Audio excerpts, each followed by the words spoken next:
Cool. So I'm having a chat with the Overtones. How are you guys? How you doing, mate? You right? Very Hey, good, thanks. Great stuff. Great stuff. So coming up at the end of this month, you've got some more up close and personal shows coming up. I bet you can't wait to be doing some shows again. we're absolutely buzzing, to be honest, Jim. Yeah, it's really exciting. Of course, we've just announced our brand new tour, the Good Times Christmas Mm. tour, which is coming out at the end of the year. Um, after the success and wonderfulness that we started the Good Times back after 4 years last year, November and December, and just it was just so popular, and it was just amazing to be back. So we're back working with Prestige Productions again, who are a wonderful promoter, and able to announce another 25 dates are happening again this November, December. So again, we're really excited to get back out and bring the good times. Yeah, for sure. And with the two different types of tours you've got coming up, the more intimate ones, and now this one coming up at the end of the year, how do you cater your sets and plan for two, which is going to be two very different shows? I think it's like a comedian that goes on tour. They do kind of some smaller shows to get ready for tour and to test stuff out. And not that we test things out, but we kind of use our close and personal tours to put on a bit more of an intimate show, um, uh, and to kind of hone our craft and to make sure we're getting where we need to be, you know. And then when we go on tour, it's all bells and whistles. We've got a great set, and it's kind of what we do, and what we look forward to most every year. You know, the big tour at the end of the year. It's what we're known for. People come out at Christmas and they have a big old party with us, and we just try and put on the best show possible. But look, if you come into one of the up close and personal nights or the big tour at the end of the year, we promise we'll give you a night to remember either way, or both. Come to both. Yeah, for sure. And the shows at the end of the year as well obviously have your Christmas tracks in as well. You released a new Christmas single last year as well. How did that go down? It was it was lovely to release something at Christmas. It's the first time we've released anything at Christmas for a long while now. And we love the song, we love the track, the music video is absolutely wonderful. And it made it all the more special, the fact that it was such for such great causes. As Jay would probably explain much better than I would. Diabetes, type 1 diabetes is very close to the band's heart, and we released it for type 1 diabetes charities, JDRF, and mydiabetesstory.org. And all proceeds went to those charities, and it made the fact that we released for such good causes, it just made it all the more special, and the audience reaction to it was so wonderful. Every night on tour, they loved the music video, they loved our performance of it live. So it for me, it made the whole tour a lot more special, because it wasn't just the fact that we were going on tour, as the boys have said, to smash out some amazing performances, get people in the mood for Christmas, bring back the feel good. But it was something that, like I say, was very close to our hearts, and we actually did some good with it. So it was very special. Yeah, yeah, absolutely. And you've got a new track on the way, Ladies' Night. You've done your version of that. How easy was it for you to put your own rendition on that track?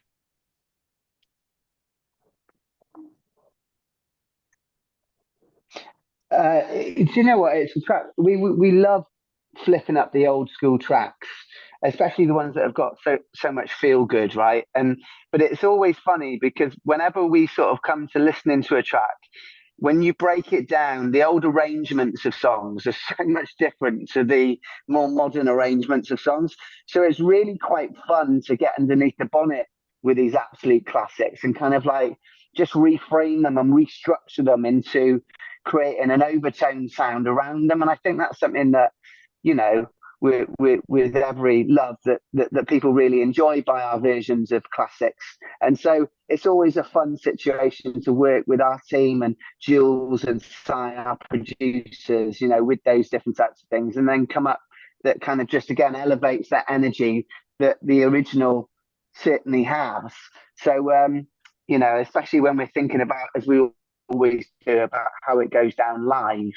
So we performed it on the last tour, and it went down an absolute treat. So it's really cool that we're releasing it now as a single, especially, you know, around Mother's Day as well for all the ladies. So yeah, we're excited to release it, man.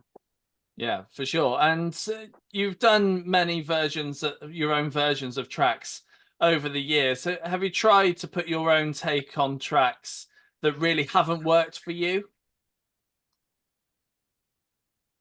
I guess over the years we've been quite lucky. We've been quite lucky doing what we do, because as Jay says, we don't just kind of go into the studio and just sit down and go, we're doing that one, and that one, and we just go and record it, and we're going to go and do, you know, the same old version of it. We actually, you know, we spend a lot of time considering the right way to do songs, why we do the songs, considering why we do the songs, and considering how we can do them and enrich them and bring them back to life. A lot of these songs haven't even seen the light of day for decades. So we've been quite lucky, the fact that because we've worked so intensively and creatively in the production of these songs. Most of the times that we've ever tried it, it's worked out.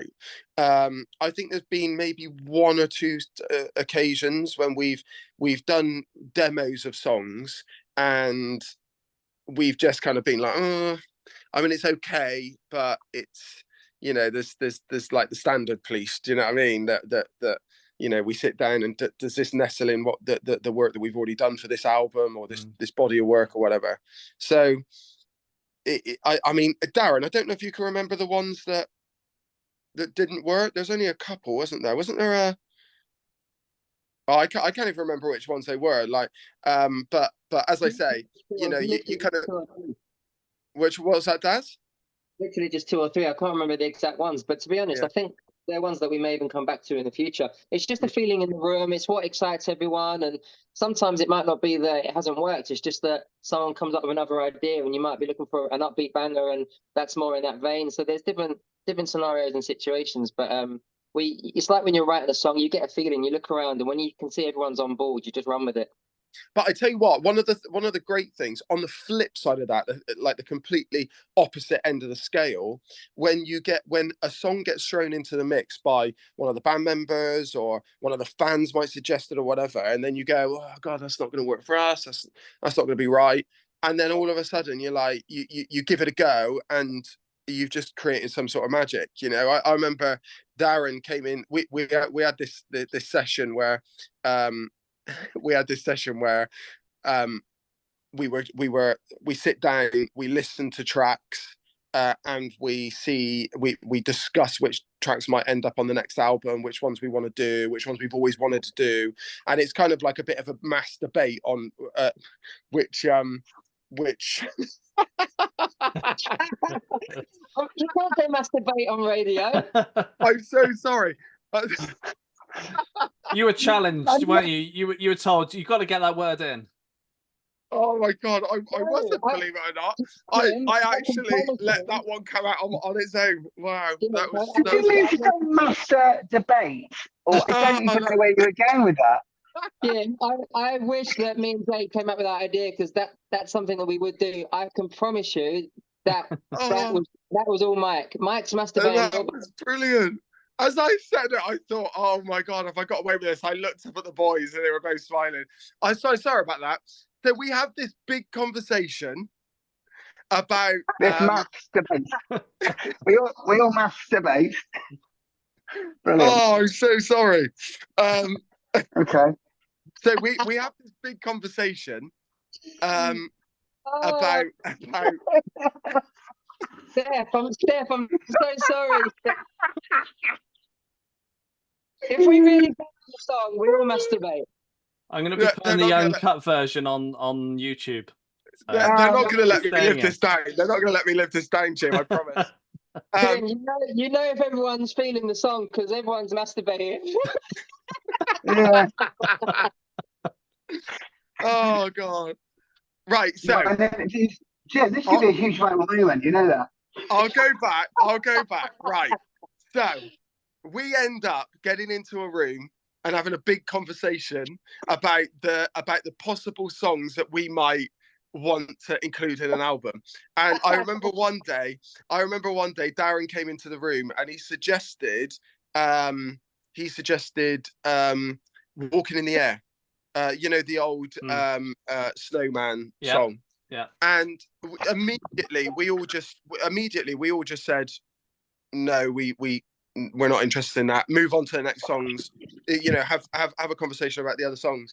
And then right at the end of the session, we kind of agreed to the songs that were going to be definitely included within our efforts for the album. And he right at the end of the session, he came back and he went, I think we should try it. Anyway, so we tried it, and it was just absolutely wonderful. Like, it's one of my favorite songs that we do. I love listening to it. I love performing it. The audience reaction to it is absolutely phenomenal. So, you know, there's two ends of that scale there. Yeah, absolutely. And you guys write your own stuff as well. How do those tracks normally start off? We get in the studio and have we have a writing session. It could be just us four, or we get sessions with different writers and producers and co-write. And it's something that we love to do. Obviously, we do mainly covers, but being creative and writing is something important to us. So we make sure we can try and get 2 or 3 on every album. And someone might come up with an idea, the producer might come up with an idea or a guitar riff, or someone might have an idea for a chorus melody. And again, you just kind of vibe off each other, and you come up with a lot of ideas, but you know when something sticks and everyone's excited, then you roll with it. Yeah, fantastic. Guys, it's been a pleasure having a catch up with you. Thanks so much, Jen.